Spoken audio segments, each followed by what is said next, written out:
দেশের সর্বোচ্চ আদালতের নির্দেশে সম্প্রতি চাকরি গিয়েছে এ রাজ্যের প্রায় ২৬,০০০ শিক্ষক, শিক্ষিকা এবং শিক্ষাকর্মীর। যে ঘটনাকে ঘিরে উত্তাল এই মুহূর্তে গোটা রাজ্য। অবিলম্বে যোগ্য শিক্ষক, শিক্ষিকা এবং শিক্ষাকর্মীদের বিদ্যালয়ে ফেরাতে হবে, এই দাবিকে সামনে রেখে পথে নেমেছে বাম ছাত্র সংগঠন ভারতের ছাত্র ফেডারেশন। হুগলির চুঁচড়ার ডিআই অফিসের প্রবেশপথের মূল গেটে প্রতীকী তালা ঝুলিয়ে বিক্ষোভ দেখালেন বাম ছাত্র সংগঠনের সদস্যরা।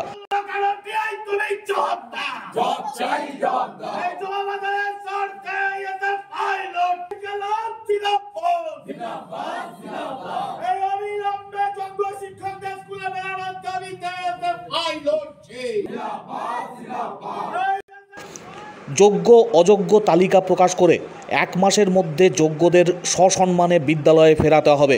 ১ মাসের পরবর্তী সময়ে আবার বাম ছাত্র সংগঠনের তরফ থেকে আন্দোলন করে পাকাপাকিভাবে এই ডিআই অফিসের গেটে তালা ঝুলিয়ে দেওয়া হবে বলে হুঁশিয়ারি দিয়েছেন আন্দোলনকারীরা। ডিআই অফিসের সামনে পোস্টার, ব্যানার হাতে বিক্ষোভ দেখালেন বাম ছাত্র সংগঠন ভারতের ছাত্র ফেডারেশনের কর্মী সমর্থকরা। মিছিল সহকারে তারা আজকে এসে উপস্থিত হন হুগলির চুঁচড়ার জেলা বিদ্যালয় পরিদর্শকের দপ্তরে এবং সেখানে থার্মোকলের তৈরি বিশাল বিশাল তালা প্রতীকীভাবে ঝুলিয়ে দেওয়া হয় গেটে এবং বিক্ষোভ দেখাতে থাকেন।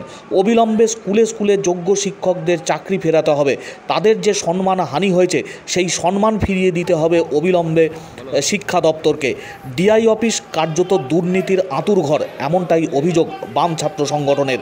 এরই প্রতিবাদ জানিয়ে সরব বাম ছাত্র সংগঠন ভারতের ছাত্র ফেডারেশন।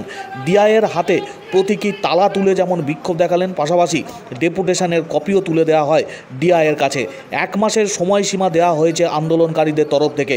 পরবর্তী সময়ে পাকাপাকিভাবে এই ডিআই অফিসের গেটে তালা ঝুলিয়ে দেবেন বলে জানিয়েছেন বাম ছাত্র সংগঠনের প্রতিনিধিরা। সামগ্রিক ঘটনার জেরে আন্দোলন ধারাবাহিকভাবে চলবে জেলার বিভিন্ন প্রান্তে বলে জানিয়েছেন এসএফআইয়ের কর্মী সমর্থকরা। হুগলির চুঁচড়ায় ডিআই অফিসের গেটের সামনে তুমুল বিক্ষোভ বাম ছাত্র সংগঠনের।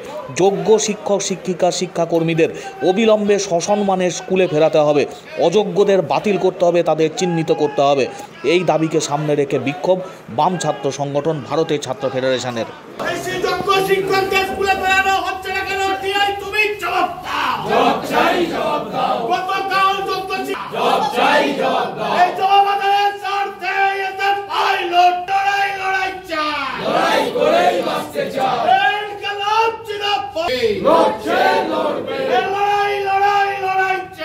আপনাকে এটা দিলাম কারণ এই অফিস থেকে অ্যাপয়েন্টমেন্ট এটা চতুর্দিকে গিয়েছে, সেখানে দাঁড়িয়ে আজকে যোগ্য অযোগ্যের তালিকা প্রকাশ হয়নি বলে আজকে যোগ্য শিক্ষকরা স্কুলে ফিরতে পারছে না।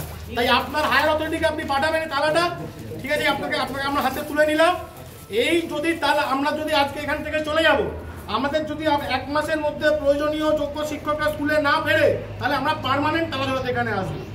পরিষ্কার কথা বলছি, আমাদের উদয়ন পাঠশালায় আমাদের উদয়ন পণ্ডিত, আমাদের শিক্ষকরা যারা মানসিকভাবে বিভ্রান্তিতে রয়েছে, তাদের স্কুলের শিক্ষকদের হাতে স্কুলের দায়িত্ব দিতে হবে। কোন ক্রিমিনাল, দুর্নীতিবাজ, তৃণমূলের কোন দুর্নীতিগ্রস্ত তৃণমূল থেকে আমরা মানব না।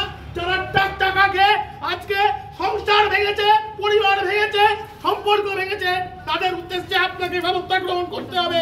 কার্যত তো আজকে ডিআই অফিসটা দুর্নীতির আতুরঘরে পরিণত হয়েছে। ডিআই এর মাধ্যমে অযোগ্য শিক্ষকদের অ্যাপয়েন্টমেন্ট গেছে, তাই তার জন্য যোগ্য শিক্ষকরা আজকে স্কুলে ফিরতে পারছে না। তাই যোগ্য শিক্ষকরা যাতে স্কুলে ফিরতে পারে তার জন্য আজকে এসএফআই এখানে আমরা প্রতীকী তালা ঝুলিয়েছি এবং ডিআই কে এখানে এসে উত্তর দিতে হবে যে কেন যোগ্য শিক্ষকদের চাকরি চলে গেল। যতক্ষণ না উত্তর দিচ্ছে এবং যোগ্য শিক্ষকদের স্কুলে ফেরানোর প্রতিশ্রুতি আজকে প্রকাশ্যে এই মিডিয়ার সামনে দিচ্ছে, ততক্ষণ পর্যন্ত আমাদের এই প্রতীকী তালা ঝুলিয়ে এই আন্দোলন এই ডিআই অফিসের গেটেই লাগাতার চলবে। কেন সারা রাজ্য জুড়ে কিরকম পরিস্থিতি চলছে আপনারা তো সকলেই অবগত আছেন। ২৬,০০০ চাকরি চলে গেল।